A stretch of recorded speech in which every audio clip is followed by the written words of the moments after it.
kembali lagi bersama kita di konten Di Atas 12.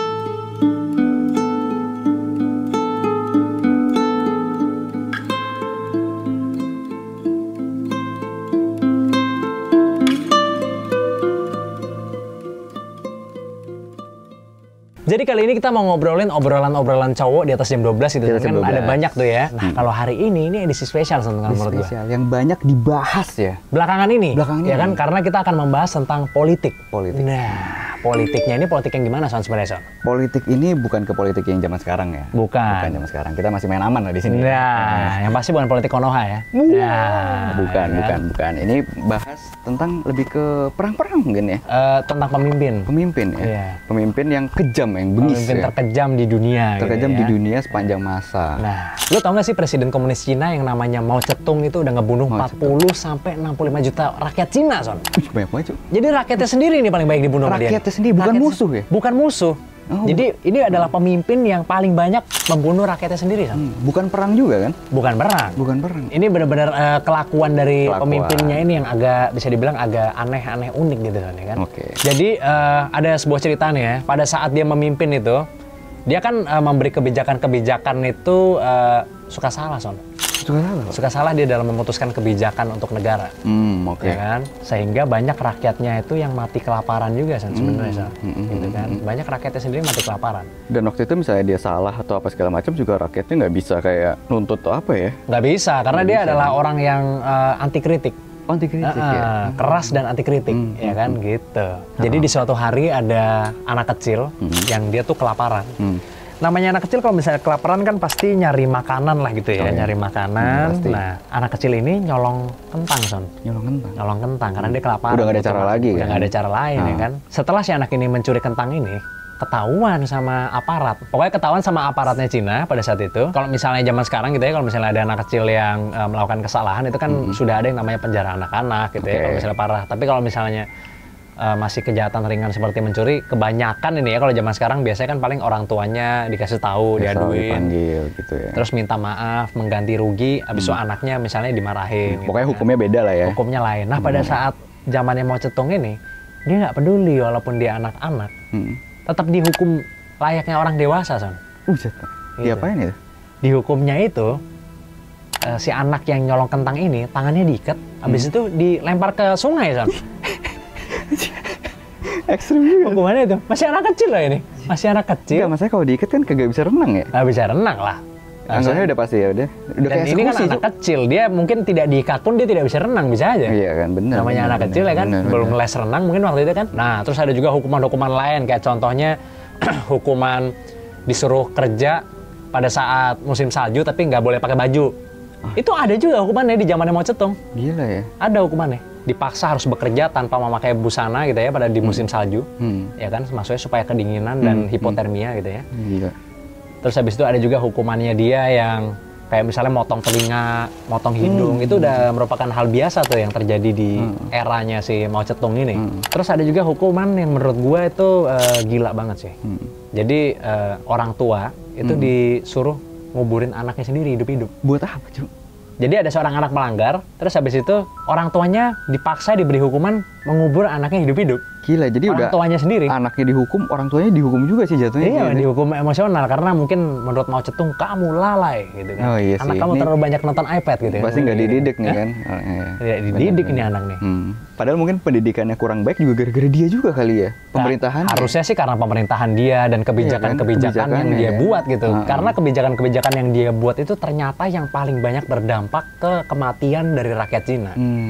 Bukan kebengisan atau ketangan besiannya dia yang anti kritik gitu kan. Misalnya ada yang kritik apa langsung dihukum. Bukan itu ternyata yang membuat rakyat Cina tuh banyak yang mati. Jadi yang utama yang membuat rakyat Cina banyak yang mati itu adalah pada saat dia membuat sebuah policy yang namanya the Great Leap namanya. Jadi kalau bahasa Indonesia kayak loncat ke depan gitu, loncatan besar, ya kan, untuk kemajuan Cina. Nah, salah satu programnya itu adalah program untuk supaya meningkatkan produksi panen dari pertanian di Cina. Programnya ini itu adalah dengan cara membasmi hama, Son. Membasmi hama.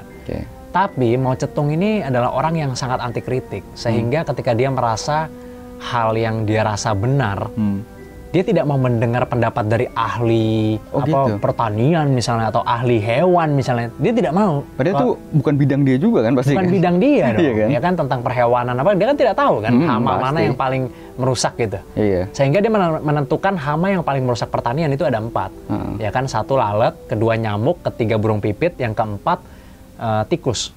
Ya kan? Itu adalah 4 hama yang mau dia basmi gitu ya. Ada posternya. Ada gambar ya, kalau misalnya lu cari di Google tuh ada gambarnya, gambar semacam campaign gitu, untuk menerangkan ke rakyat dengan lebih mudah. Ada gambarnya, ada lukisannya gitu.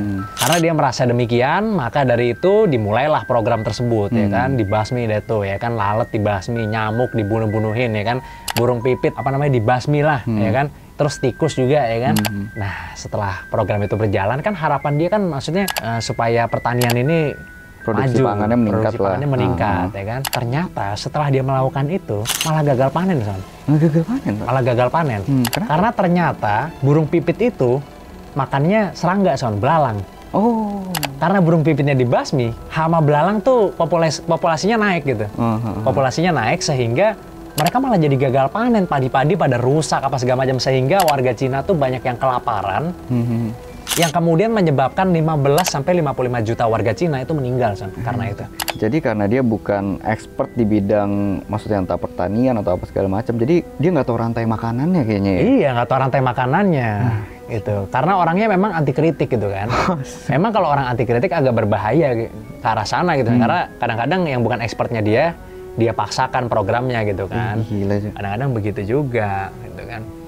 Nah, kalau tadi jumlah kematiannya bisa 50-an juta sampai 60-an juta ya. Kalau ini 40 sampai 65. 40 sampai 65 ya. Kalau ini peringkat 2-nya lah. Peringkat 2-nya. Peringkat 2-nya lah. Siapa tuh? Sekitar 20-an juta orang, Pak. Ini Joseph Stalin. Oh, Joseph Stalin. Pasti tahu dong. Pemimpin Rusia. Pemimpin Uni Soviet. Uni Soviet. Uni Soviet. Jadi itu lahir kan di keluarga miskin ya. Di keluarga miskin dan ibunya itu orang Kristen yang taat gitu kan. Nah, jadi waktu kecil tuh ibunya itu pengen dia ini jadi pendeta, Pak. Jadi pendeta itu akhirnya dia disekolahin buat sekolah pendeta pada saat itu. Nah, mungkin pendidikannya kurang bagus atau apa segala macam, dia mungkin kurang cerdas juga lah mungkin di agama itu. Akhirnya malah dia banyak baca-baca buku Karl Marx. Oh, oke. Karl Marx sama inspirasi dia itu Vladimir Lenin. Oh, pemimpin pada saat itu, pemimpin partai besar lah. Kalau Karl Marx ini kan yang sering menulis buku tentang komunisme, terus ateisme juga ada gitu juga ya. Itu terkenal banget sih. Pokoknya sejak dia belajar itu, akhirnya dia kayak ngikut organisasi rahasia yang waktu itu juga menentang pemimpin pada saat itu. Nah, pada zaman itu dia itu juga di scouting, Pak. Udah kayak di klub bola nih. Dia di scouting sama pemimpin partai Vladimir Lenin. Oh, oke. Jadi karena Lenin terkenal. Karena dia canggih lah dalam atur meeting, terus nyerang kemana-mana, apa segala macam, sama cara dia nyari duit buat partainya lah. Jadi dengan cara penculikan sama perampokan waktu itu. Oh gitu, partainya nyari uangnya kayak gitu? Nyari uangnya kayak gitu, Pak. Sampai perampokan terbesar dia nih bisa inspirasi money heist nih. Jadi waktu itu sekitar 250.000 rubles. Atau kalau misalnya dirupiahin ke zaman sekarang itu 50 miliar. Itu gede banget sih. Gede. 50 zaman itu ya. 50 miliar tuh ente bisa spanduk di mana aja itu nih, 50 miliar. Iya benar sih. By the way, ini Stalin itu bukan nama aslinya, Pak. Ada nama aslinya panjang banget, pokoknya ntar di inilah namanya di situ. Di sini ntar ada subtitle. Jadi bukan Joseph Stalin ya? Bukan. Tapi ada nama aslinya bukan, gitu ya? Nama aslinya ada. Nah, Stalin ini artinya kalau di bahasa Rusia itu Man of Steel. Oh, kayak Superman gitu ya? Superman, Pak. Kayak Superman. Man of Steel ini besi nih, manusia besi nih. Mungkin mentalnya baja kali ya. Kayak itu kan. Bukan manusia silver tapi lain. Beda. Kayaknya dulunya dia nyari duitnya, cerdasnya itu taktiknya ternyata. Enggak, dia Man of Steel ya. Mungkin waktu itu nyolong-nyolong besi juga kali. Itu mah di Pulau Jawa ada. Nah, sampai akhirnya pemimpinnya itu si Lenin meninggal kan. Meninggal, dan waktu itu udah digadang-gadang penerusnya udah ada, Pak. Penerusnya ada namanya Leon Trotsky namanya. Oh, Leon Trotsky. Trotsky kan, sama kan waktu itu yang kayak di Konoha juga ada digadang-gadang ini tuh pemimpinnya. Ternyata disalib lagi, Pak. Ternyata, Pak. Dengan segala cara kayaknya. Saya nggak tahu ada maksud siapa dia. Ada lah pokoknya. Tapi ya bukan di sini, bukan. Oh, bukan di sini. Pokoknya waktu itu dia dengan segala cara si Trotsky ini diasingkan, Pak. Mirip-mirip kan sebenarnya kan? Oh, diasingkan, oh, Pak. Siapa itu yang ada. gitu? Bukan di penjara, bukan. Kalau penjara kan ekstrim, Pak. Enggak, ini diasingkan aja lah, cukup lah. Oh, iya, yang kan? yang dibilang sakit itu bukan? Iya bukan? Trotsky ini akhirnya setelah berapa Tapi sorry gue potong. Tapi Trotsky ini berarti ditertibkan sama ditertibkan sama ini, sama Stalin. Enggak lah. Diasingkan aja, diasingkan. Tapi akhirnya dia dibunuh juga pada akhirnya. Tapi setelah berapa tahun udah lewat. Akhirnya lewat, beritanya udah lewat. Akhirnya akhirnya si Trotsky ini matinya ya dibunuh juga, assassinate. Dia ini orangnya ambisius banget. Pokoknya pengen negaranya itu jadi negara industrial yang modern. Nah, pokoknya jadi otomatis dia gedein pabrik-pabriknya kayak misalnya ya batu bara, minyak, segala macam kan. Listrik. Karena dia saking ambisinya sampai pekerjanya atau buruhnya itu yang nggak bisa kerja, yang nggak nyampe target apa segala macam langsung dibunuh, Pak. Dibunuh? Dieksekusi langsung. Dieksekusi atau dikirim ke gulag namanya. Gulag pasti berarti kalau nggak sesuai KPI, kirim ke gulag langsung. Kirim, bukan dipecat gitu ya, bukan di PHK, bukan. Langsung kirim ke gulag langsung. Eksekusi atau kirim ke gulag langsung berangkat. Nggak ada SP1, SP2 nggak ada ya? Ada. Berangkat. Gulag itu apa gulag? Gulag tuh kayak concentration camp lah. Concentration camp itu mungkin kayak zaman Nazi gitu ya, dikirim gitu pokoknya buat kerja paksa ya. Kalau di Nazi namanya death camp. Death camp kan, sama ini penjahat-penjahat perang dikirim ke situ semua segala macam kan, sama lah kayak gitu. Jadi total yang mati gara-gara itu sekitar 20-an juta, Pak. Gara-gara gulag? Gara-gara gulag itu. Ya begitu? Gara-gara gulag ya itu kan, kerja paksa apa segala macam. Salju juga dia tetap kerja. Pokoknya salah dikit eksekusi. Iya. Udah kayak nggak ada hukumnya lah di situ lah. Itulah dari dia menjabat sampai dia akhirnya meninggal karena stroke, masalah gitu. Stroke. Nah, sekarang lo tahu nggak diktator yang udah ngebunuh sampai 17 juta orang? 17 juta ya? Ini berarti peringkat 3 nih. Iya, peringkat 3 nih. Peringkat 3 ya? Peringkat 3 dan sangat terkenal. Diktator yang satu ini mungkin diktator paling terkenal di dunia. Ya ini orang ini. Oh ini ya? Orang ini. Oh ini pasti yang ada ini tangannya itu ya? Iya, ada gerakan tangannya itu. Iya, gerakan tangannya itu. Peragain gimana? Gerakan tangannya yang kayak gini kan, kayak dep tapi beda ke depan. Beda ke depan kan. Iya. Dan dia sangat memiliki ciri khas yang sangat kental ya, dengan kumisnya yang hanya segaris doang ya. Oh iya. Adolf Hitler. Jadi awalnya Adolf Hitler ini adalah seorang seniman ya. Seorang seniman sebenarnya. Oh, gue tahu pelukis ya katanya. Pelukis dia, seorang pelukis, tapi tidak begitu bagus karirnya sebagai pelukis ya. Sama kayak tadi ya. Berarti karirnya nggak bagus juga di pendeta kan? Oh ya, Joseph Stalin tadi. Iya, sama. Mungkin emang kebanyakan begitu kali ya, pemimpin yang bagus adalah yang karirnya gagal gitu kali ya, mungkin ya. Bisa jadi ya, bisa jadi ya. Juga sih. Kalau nggak salah ada juga yang dari tadinya tukang kayu terus jadi. Kalau nggak salah gitu. Ini nggak salah. Ada juga tadinya tukang kayu terus jadi pemimpin. Jadi pemimpin ya. Pernah denger di mana gitu. Nah udah tuh ya kan, karena karirnya gagal, akhirnya dia masuk ke dalam partai yang bernama National Socialist German Workers Party atau disingkat Nazi. Disingkat Nazi. Harusnya kan NSGW ya. Tapi ini disingkatnya Nazi ternyata. Mungkin bahasa Jermannya Nazi kali ya. Mungkin aja mungkin. Atau mungkin lapar kali, pengen makan Nazi. Nazi. Nah jadi sebenarnya partai ini tuh dibikin oleh seorang tukang kunci, locksmith gitu ya. Di tahun 1919. Nah si tukang kunci ini namanya Anton Drexler. Ya kan? Iya. Jadi mirip-mirip juga ini tukang kunci kan, yang sebelah sana ada tukang furnitur juga ya gitu ya. Iya, tukang kayu kan tadi kan, maksudnya kan.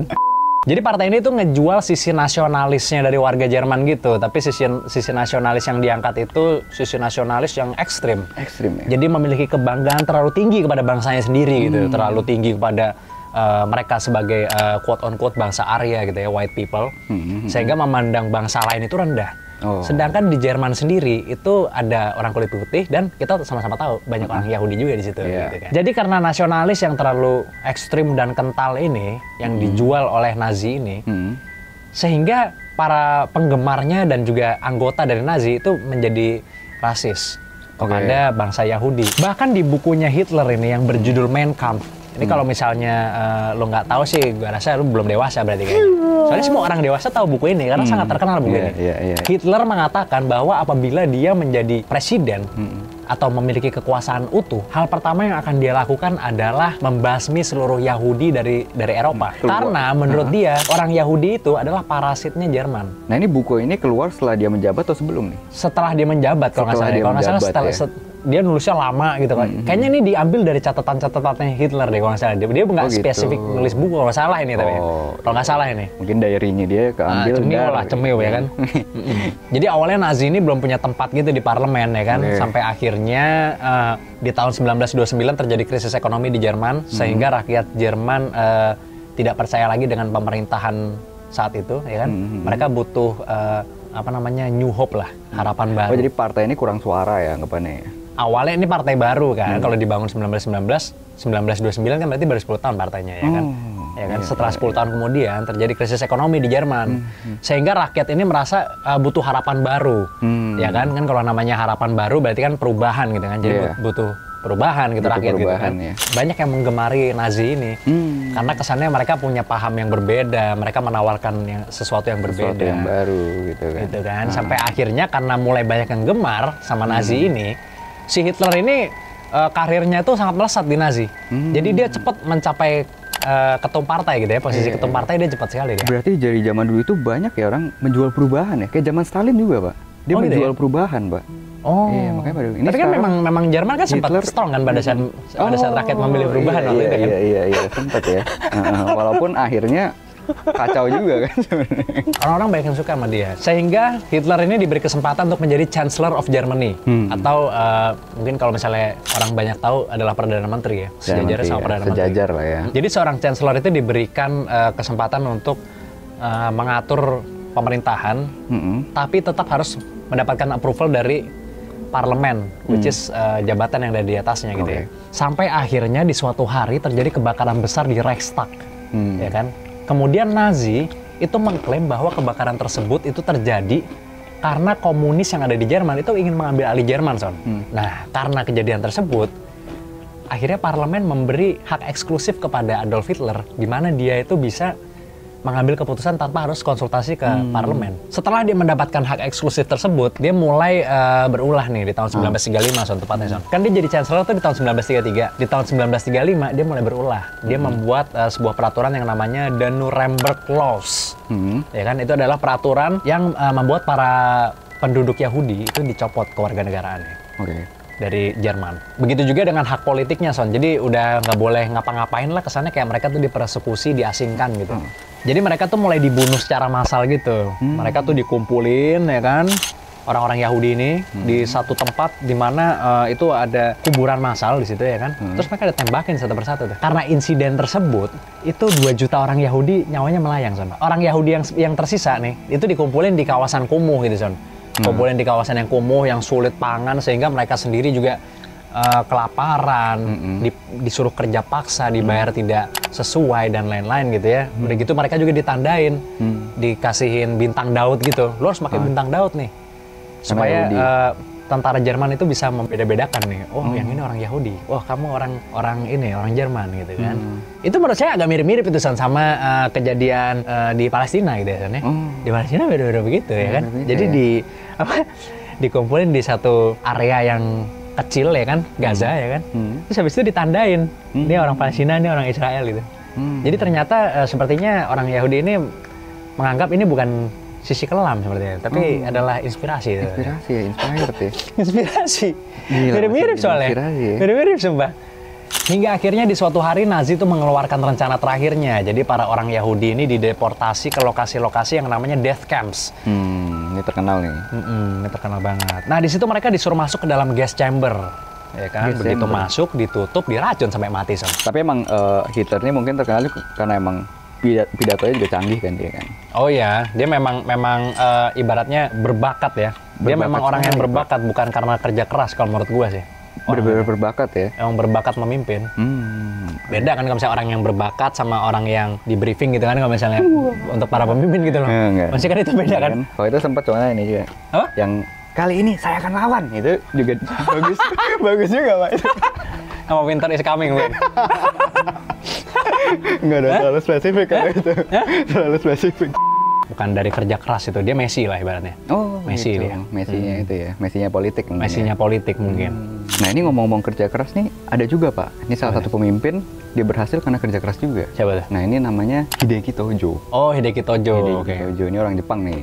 Jadi pemimpin Perang Dunia Kedua ya. Dia ini dari keluarga kasta samurai. Jadi Sago itu bapaknya juga waktu itu jenderal kalau nggak salah. Nyampe jenderal. Nah akhirnya dia masuk ke dunia militer kan, dia sekolah segala macam. Tapi di sekolah dia biasa-biasa aja. Tapi karena kerja kerasnya itu, jadi bisa naik. Gitu juga kan. Karirnya bagus lah, karir naik. Sampai akhirnya di suatu saat dia dikirim ke luar negeri, Pak. Dikirim ke luar negeri. Waktu itu juga mungkin liburan juga, akhirnya ke US dia. Ke Amerika. Ke Amerika. Dan dia ngelihat waktu itu ngelihat gaya hidupnya orang US, Pak. Dan dia benci karena kan orang US kan tahu sendiri kan hidupnya kan foya-foya gitu ya, kapitalis. Kayak sekitar tahun 1924 ya. Jadi US itu bikin undang-undang aturan kalau orang Asia itu nggak boleh masuk, Pak. Oh gitu ya? Nggak boleh masuk. Nah itu dia makin benci tuh. Jadi dia nganggep anggapnya orang kulit putih lah ya. Orang kulit putih nganggep orang Asia itu nggak bakal setara sama mereka. Di bawah. Nah pokoknya waktu itu dia mimpin militer juga dan akhirnya mungkin menang perang terus apa segala macam. Jadi rakyat juga suka sama dia. Iya, dia memang strateginya setahu gue lumayan bagus. Strategi perangnya dia punya kemampuan untuk menstrategikan perang supaya Jepang tuh jadi menang. Lumayan terkenal. Iya, akhirnya dia waktu itu sampai ngejabat Perdana Menteri. Karena orang-orang Jepang mulai suka sama dia gitu ya, karena menang-menang gitu ya. Menang-menang kan. Perdana Menteri sekaligus dia ngejabat yang lain juga, Pak. Dia sebagai Menteri Dalam Negeri, Menteri Luar Negeri, Menteri Pendidikan. Menteri Pendidikan juga? Sama Industri dan Perdagangan. Oh, Industri dan Perdagangan. Wah, gila sih itu. Sebanyak itu, Pak. Jabatan 5 orang tuh ya, langsung diraup ya? Jabatan diraup langsung. Itu udah nggak tahu kalau meeting tuh gimana. Udah isi sama diri sendiri meetingnya. Iya sih. Kekuasaannya terlalu besar. Iya. Dan waktu itu puncaknya yang bikin dia tambah terkenal juga kan dia menang perang Pearl Harbor waktu itu kan. Itu bukan perang dong, itu mengirim nuklir, itu bukan perang. Nuklir. Gitu. Iya kan, 1942 waktu itu kan. Perang, dan abis dari Pearl Harbor juga mungkin karena sekutunya juga. Setahu gua ya, Hideki Tojo itu maksudnya banyak warga Jepang juga yang nggak senang sama dia, karena dia yang bikin Jepang perang sama Amerika kan sebenarnya kan. Gua inget ini. Iya, ya itu kan, karena dia gara-gara keputusan dia itu. Karena dia benci itu kan. Anggap aja benci sama US yang dia anggap ya itu mungkin salah satu ini juga yang emosional lah ya, emotional decision kali ya. Salah satunya itu juga kali, pribadi kan soalnya kan dia yang megang kuasa. Kan dia kan ditahan kan, ujung-ujungnya di akhir jabatannya. Ya kan, dia kan di trial di pengadilan ya, dan ditetapkan bahwa dia ini adalah tersangka war crime gitu ya. Penjahat perang lah gitu ya. Nah pada saat dia ditetapkan itu karena dia membuat Jepang tuh perang dengan Amerika, ternyata gue baru ingat. Banyak sih sebenarnya dia. Bukan gara-gara dia membunuh banyak orang doang, bukan. Yang dia diadili itu banyak, kayak misalnya sama Amerika, sama Belanda, sama Perancis. Iya, karena kan memang musuhnya itu. Musuhnya sekutu kan. Yang waktu itu kan dia mungkin dia itu menjalin aliansi dengan Adolf Hitler juga, Son. Sama Nazi dan Itali kan. Dan Itali ya, Benito Mussolini ya pada saat itu. Pada saat itu juga. Akhirnya kan diringkus tuh di rumahnya tuh. Dia nyoba bunuh diri. Kalau Jepang nih kan harakiri. Pakai samurai berarti? Enggak. Kalau ini dia pakai pistol langsung, nggak pakai lama. Kelamaan kan kalau gini kan kan lama tuh. Mungkin pakai pistol langsung. Dan dia nembak 4 kali, Pak, ke dada. 4 kali? Ke dada juga. Tapi ternyata masih hidup. Masih hidup.